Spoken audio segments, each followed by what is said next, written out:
ಈ ವಿಕ್ರಾಂತ್ ಗೌಡನ ವಿಷಯಕ್ಕೆ ಯಾರಾದ್ರೂ ಅಡ್ಡಿ ಬಂದರೆ ಅವರ ರುಂಡವನ್ನು ಚೆಂಡಾಡುವ ರುದ್ರ ತಾಂಡವ ನಾನು.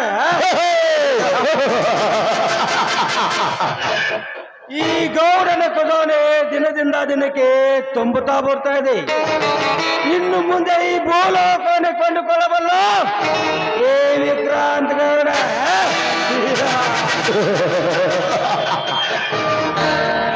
ಪರಮೇಶಿ ಪರಮೇಶಿ ಏನ್ರಿ ಗೌಡ್ರ, ಹೇಗೆ ನಡೀತಾ ಇದೆ ನಮ್ಮ ಮಾರುಕಟ್ಟೆ ವ್ಯವಹಾರ? ದವಸ ಧಾನ್ಯಗಳನ್ನು ಗೋಡಾವಣದಲ್ಲಿ ಭದ್ರವಾಗಿ ಇಟ್ಟಿದ್ದೀರಾ ತಾನೆ? ಗೌಡ್ರ ನೀವೇನ್ ಚಿಂತನೆ ಮಾಡಬೇಡ್ರಿ.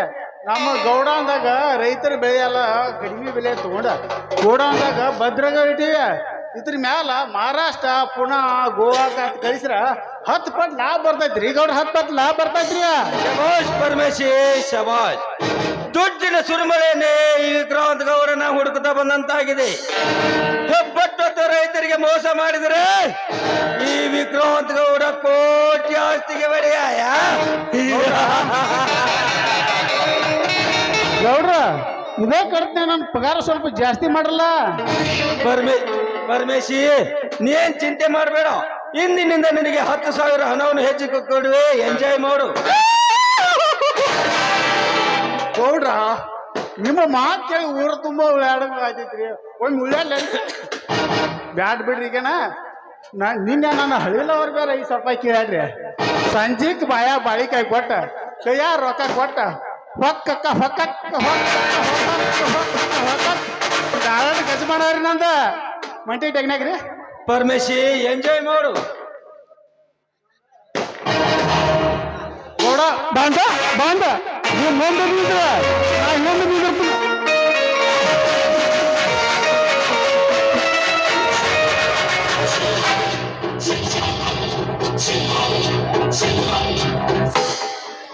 ನಮಸ್ಕಾರ ಮಾಡ್ತೀನಿ ಶ್ರೀಮಂತ್ ಗೌಡರಿಗೆ. ನಮಸ್ಕಾರ. ಓ ನರಸಿಂಹ, ಬಂದ ವಿಷಯ? ಲೇ ಗೌಡ, ನಮ್ಮನ್ನ ನಿಮ್ಮ ಮನೆಗೆ ಬಂದು ಶೇಂಗಾ ಮಾರಿದ ಹಣವನ್ನು ಕೇಳಿದರೆ ಹಣ ಕೊಡದ ಬಾಯಿಗೆ ಬಂದಂತ ಬೊಗಳಿ ಕಳಿಸಿದ್ರಂತಲ್ಲ. ಯಾಕ ಮಗನ ಸಣ್ಣಂಗ ಕಡಿತನ? ಏ ಸತ್ಯನ ಬಾರೋ, ಹಣ ಕೊಟ್ಟದ್ದು ತೆಗೆದುಕೊಂಡು ಹೋಗೋದು ಬಿಟ್ಟು ಹೆಚ್ಚಿಗೆ ಮಾತನಾಡಿದ. ಅದಕ್ಕೆ ಬರಲಿ ಕಳಿಸಿಬಿಟ್ಟೆ. ಲೇ ಗೌಡ, ನೀನು ನಮಗೆ ಹಣ ಸುಮ್ಮನೆ ಕೊಡ್ತಾ ಇಲ್ಲ. ನಾವು ಕಷ್ಟಪಟ್ಟ ದುಡಿದ ಬೆಳೆಯನ್ನು ತೆಗೆದುಕೊಂಡು ನಮಗೆ ಹಣ ಕೊಡುತ್ತೇವೆ. ಮರ್ಯಾದೆಯಿಂದ ಬೆಳೆಗೆ ತಕ್ಕಂತೆ ಬೆಲೆ ಕೊಟ್ಟರೆ ಸರಿ. ಎಲ್ಲದಿದ್ದರೆ ಬರ. ಏ ಬಡ ರೈತ, ನನ್ನ ಮಾತಿಗೆ ಎದುರುತ್ತರ ಕೊಡುವೆಯಾ ಹೊಲಕ ನನ್ನ ಮಗನೇ? ಈ ಊರಿನಲ್ಲಿ ನಾವು ಹೇಳಿದ್ದೆ ವೇದ ವಾಕ್ಯ, ನನ್ನದೇ ಹಾರಾಟ. ಲೇ ಗೌಡ, ನಿನ್ನ ಹೋರಾಟಕ್ಕೆ ಸಮಾಪ್ತಿ ಹೇಳಲು ಬಂದಿರುವೆ. ರೈತರ ಪರವಾಗಿ ರೊಚ್ಚಿಗೆ ಅಂತ ಹುಲಿ ನಾನು. ಲೇ ಗೌಡ, 70,000 ಬೆಲೆ ಬಾಳುವ ಬೆಳೆಯನ್ನು ಕೇವಲ 10,000 ಕೊಡುವ ಮಗಳೇ. ಮರ್ಯಾದೆಯಿಂದ ಬೆಳೆಗೆ ತಕ್ಕಂತೆ ಬೆಲೆ ಕೊಟ್ಟರೆ ಸರಿ. ಇಲ್ಲದಿದ್ದರೆ ಈ ನರಸಿಂಹನ ಕೊಡ್ಲಿಗೆ ನಿನ್ನ ರಕ್ತ ಹಚ್ಚಬೇಕಾಗುತ್ತದೆ. ಯಾತ್ತರ ಮಗನೇ.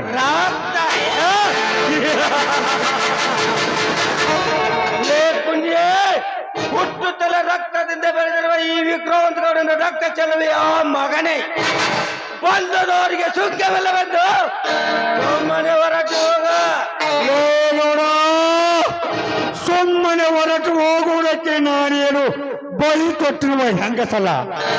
ನಿಮ್ಮಂತ ಪಾಪಿಗಳ ಲೋಕಕ್ಕೆ ಕ್ರಾಂತಿಯ ಕೊಡ್ಲೆ ಹಿಡಿದು ಓಡಾಡಲು ಬಂದಿರುವ ಗಂಜಲೆಯ ಪೊಂಡ ಎಂಟಲೆಯ ಬಂಟಕನು ಈ ನರಸಿಂಹ. ನಮ್ಮಂತ ಶ್ರೀಮಂತರಲ್ಲಿ ನಮ್ಮಂತ ರೈತರಿಂದಲೇ ನೀನು ಶ್ರೀಮಂತರಾಗಿರುವುದು.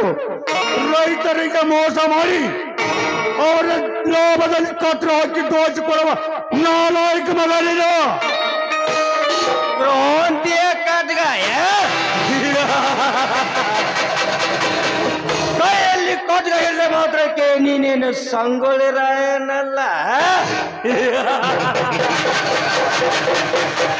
ಛತ್ರಪತಿ ಶಿವಾಜಿನೂ ಅಲ್ಲ. ಅದು ಈ ಕಲಿಯುಗದಲ್ಲಿ ನಡೆಯುವುದೇ ಇಲ್ಲ. ಯಾಕಂದರೆ ಇದು ದುಷ್ಟರ ಸಾಮ್ರಾಜ್ಯ. ಇಲ್ಲಿ ನೀತಿವಂತರಿಗೆ ಬೆಲೆನೇ ಇಲ್ಲ. ದೌರ್ಜನ್ಯ ತುಂಬಿದ ಈ ನಾಡಿನಲ್ಲಿ ನಮ್ಮದೇ ಕಾರವಾರ. ದೌರ್ಜನ್ಯ ರೈತ ಸುಮ್ಮನಿರು ತನಕ ನಿಮ್ಮಂತವರ ದೌರ್ಜನ್ಯ. ರೈತರ ಹೊಚ್ಚಿಗೆ ಕೈಯಲ್ಲಿ ಕೊಟ್ಟೆ ಹಿಡಿದರೆ ನಿಮ್ಮಂತ ಕಟುಕರು ಸರ್ವನಾಶ. ಲೇಗೌಡ, ನಿಮ್ಮಂತ ದುಷ್ಟರ ನಾಡಿನಲ್ಲಿ ರೈತ ಗರ್ಜನೆ ಮಾಡಿದರೆ ಸರ್ಕಾರ ಅಷ್ಟೇ ಅಲ್ಲ, ಇಡೀ ಸಾಮ್ರಾಜ್ಯವೇ ಈ ರೈತರ ಕಾಲಡಿಯಲ್ಲಿ ಬಿದ್ದಿರಬೇಕು. ಇದು ಬೆವರ ಸುರಿಸುವ ರೈತನ ತಾಕತ್ತು. ರೈತ ಗರ್ಜನೆ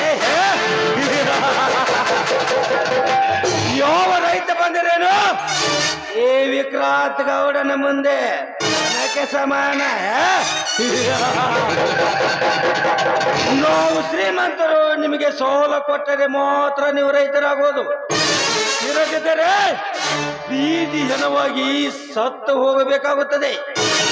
ನಮ್ಮಿಂದ ನೀವು, ನಿಮ್ಮಿಂದ ನಾವಲ್ಲ. ಲೇಗೌಡ, ಶ್ರೀಮಂತರ ಹತ್ತಿರ ದುಡ್ಡು ಇದೆ ಅಂದರೆ ದುಡ್ಡು ತಿನ್ನಲ್ಲ ಮಗನ. ನಿನ್ನಂತ ರೈತ ಬೆಳೆದ ಬೆಳೆಯನ್ನು ತಿನ್ನಬೇಕು. ರೈತರಿಗೆ ಮೋಸ ಮಾಡಿ ಗಳಿಸಿದ ಹಣ ನಾಯಿನಿಂದ ಹಾಕಿದ್ರು ನಾಯಿ ತಿನ್ನಲ್ಲ ಮಗನ. ಈ ರೈತ ಬೆಳೆದ ಬೆಳೆ ತಿನ್ನಬೇಕು. ಎತ್ತರ ಮಗನ. ಲೇ ನರಸಿಂಹ, ಎತ್ತರದಿಂದ ಮಾತನಾಡಿದ್ರೆ ನಿನ್ನ ನೋಳಿಗೆಯನ್ನು ಕಡಿದು ಹಾಕುವೆ. ಬುದ್ಧಿ ಹೇಳೋದಕ್ಕೆ ನೀನೇನು ದೊಡ್ಡ ಮಹಾತ್ಮನ? ನೋನೇ ಪುಣ್ಯನೆಂದು ನನ್ನೊಂದಿಗೆ ಹೋರಾಡಿದರೆ ಕತ್ತರಿಸಿ ಹಾಕುವೆ. ನೋಯಿ ನರಿಗಳಿಗೆ ಅವರ ಹೆಣಾನು. ಈ ಬ್ರಹ್ಮಾಂಡಕ್ಕೆ ನಾನೇ ರಾಜ. ಲೇಗೌಡ, ಕತ್ತರಿಸಿ ಹಾಕಲು ಮಗನೇ ನಾನೇನು ಕುರಿಯಲ್ಲ. ಈ ಶಿವ, ಈ ಉಗ್ರ ನರಸಿಂಹ ನಿಮ್ಮಂತ ರೈತರ ತೋರಿ ನನ್ನ ಮಕ್ಕಳನ್ನು ರಕ್ತದೋಕಳಿ ಆಡುವ ರಣಬೇಟೆಗಾರ. ನಿಮ್ಮಂತ ಸೊಕ್ಕಿದ ಮಕ್ಕಳಿಗೆ ಮೆಕ್ಕಿದ ಮಗ ನಾನು. ಲೇಗೌಡ,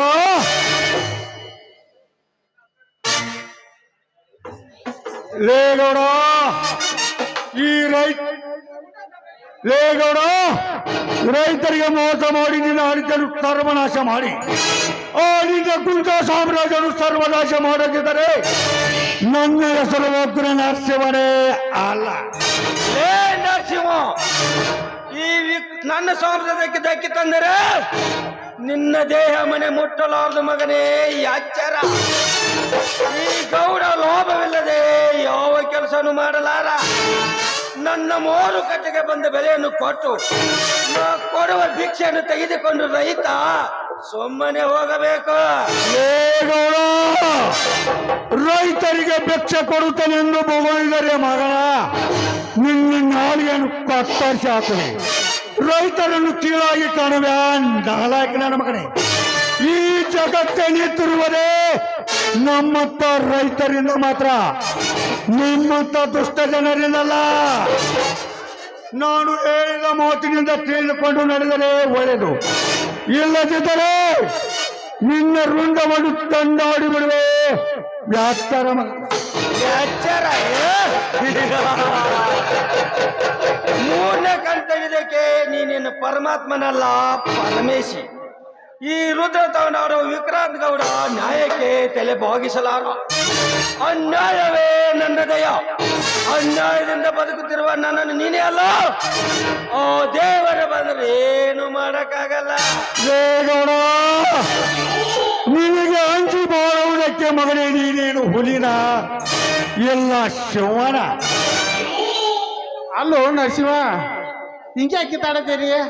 ನಮ್ಮ ಗೌಡ್ರ ಏನು ಸಾಧಾರಣ ಮನುಷ್ಯ ಐತಿದಿನ? ಅವ್ರ ತಟ್ಟೆಗೆ ಬಂದ್ರೆ ನೀ ಸತ್ತ ಹೋಗುದ. ಸುಮ್ಮನೆ ಅವ್ರು ಎಷ್ಟು ರೊಕ್ಕ ಕೊಡ್ತಾರ ಅಷ್ಟು ಬಂದ ಮನೆಗೆ ಹೋಗ.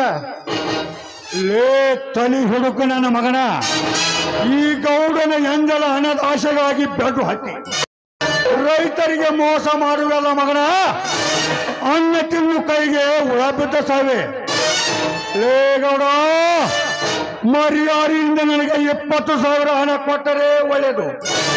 ಇಲ್ಲದಿದ್ದರೆ ಮಗಳ ನಿನ್ನ ರುಂಡವನ್ನು ಚಂಡಾಡಿ ಬಿಡುವೆ. ರುಂಡವನ ಚಂಡಾಡುವೆ. ಅದೇನು ಮಾಡ್ಕೊತೀವೋ ಮಾಡ್ಕೋ, ಅಷ್ಟೊಂದರ ನಾನು ಕೊಡುವುದೇ ಇಲ್ಲ. ಹಾಗಾದರೆ ಮುಗಿಯಿತು ಮಗನ ನಿನ್ನ ಪ್ರಾಣದ ಕತೆ. ತಡಿಯೋ ನರಸಿಂಹ ತಡಿ, ಎಂತ ಕೆಲಸ ಮಾಡ್ಬೇಡು ಮರಯ್ಯ. ಗೌಡ್ರ ಇವ್ ಅಂದಂಗ 20,000 ರೂಪಾಯಿ ಕೊಟ್ಟು ಕಳಿಸ್ಬಿಂಡು. ಮುಂದೆ ಏನು ಮಾಡ್ಬೇಕು ನೀವು ವಿಚಾರ ಮಾಡೋಣ. ಇಲ್ಲಿ ಕರೆ ಸಾಯಿಸಿ ಬಿಡ್ತಾನವ.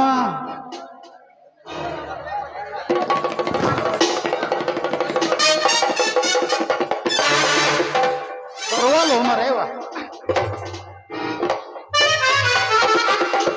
ನರಸಿಂಹ 10,000 ಅನಿಸ್ಕೊಪ್ಪ ಇವನು. ಸರಿಯಾಗಿ ಬಿಡು, ಅವನೇ ಕನಸ್ಬತ್ತಿ. ಲೇ ಮಗನ ಶಕುನಿ, ಈ ಹಣ ಮೊದಲೇ ಕೊಟ್ಟಿದ್ರ ಮಗನ ಇಷ್ಟೆಲ್ಲ ರಾಮಾಯಣ ನಡೀತಿರ್ಕಿಲ್ಲ. ಲೇ ಮಗನ ಗೌಡ, ಬರ್ತೀನಿ ಮಗನ.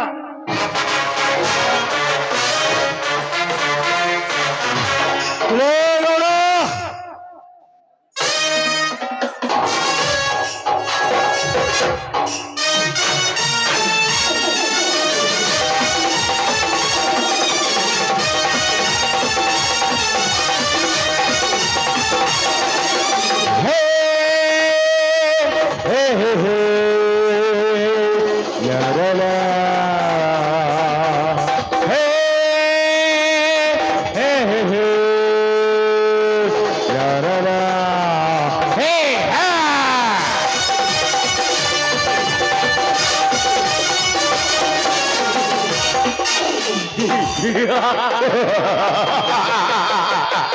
ಈ ಅನ್ಯಾಯದ ಸಾಮ್ರಾಜ್ಯ ಇದ್ರು ಒಂದು ನರಪಿಳಿ ಸಹಿತ ನಡುಗುತ್ತಾ ಮಾತನಾಡ್ತಿರುವಾಗ ನನ್ನೆದುರು ಗರ್ಜಿಸಿ ಹೋದೆಯ ಮಗನೇ. ಇನ್ನು ಮುಂದೆ ವಿಷಯ ಕಾರುವೆ ನಿನ್ನ ಮನೆತನಕ್ಕೆ. ತುಂಬಿದ ಸಂಸಾರಕ್ಕೆ ಹುಲಿ ಹಿಂಡಿ ರಕ್ತಪಾತ ಮಾಡದಿದ್ದರೆ ನನ್ನ ಗಂಡತನಕ್ಕೆ ಅವಮಾನ. ಮೊದಲು ಬಲಿ ಹಾಕಬೇಕಾದರೆ ಬೇಟೆ ಓಡಲೇಬೇಕು. ಪರಮೇಶಿ, ನೀನು ಹೊಣ ಕೊಟ್ಟು ತಪ್ಪು ಮಾಡಿಬಿಟ್ಟೆ. ತಪ್ಪಾತ್ರಿ ಗೌಡ್ರೆ, ತಪ್ಪಾತ್ರಿ. ಈ ನರಸಿಂಹ ನಾನು ಕೊಂದು ಬಿಡ್ತಾನ ಅಂಜಿಕೆ ಸಂಬಂಧ 10,000 ರೂಪಾಯಿ ಕೊಟ್ಟನ್ರಿ. ಇಷ್ಟಕ್ಕೆ ಮುಗ್ದೈತೇನ್ರಿ? 10,000 ಕೊಟ್ಟಿದ್ದು ಕೌಂಟ್ ಕಡೆಯಿಂದ 20,000 ರೂಪಾಯಿ ಲಾಭ ತಗೊಂಡ್ರಿ. ನೀವ್ಯಾಕೆ ಚಿಂತೆ ಮಾಡ್ತೀರಿ? ಹಾಗೆ ಆಗಲಿ ಪರಮೇಶಿ, ಇವಾಗ ಆರಂಭವಾಗಿದೆ. ಅಂತ್ಯ ಹೋಗುವುದೊಳಗೆ ಇದಕ್ಕೊಂದು ಅಂತ್ಯ ಆಡೋಣ.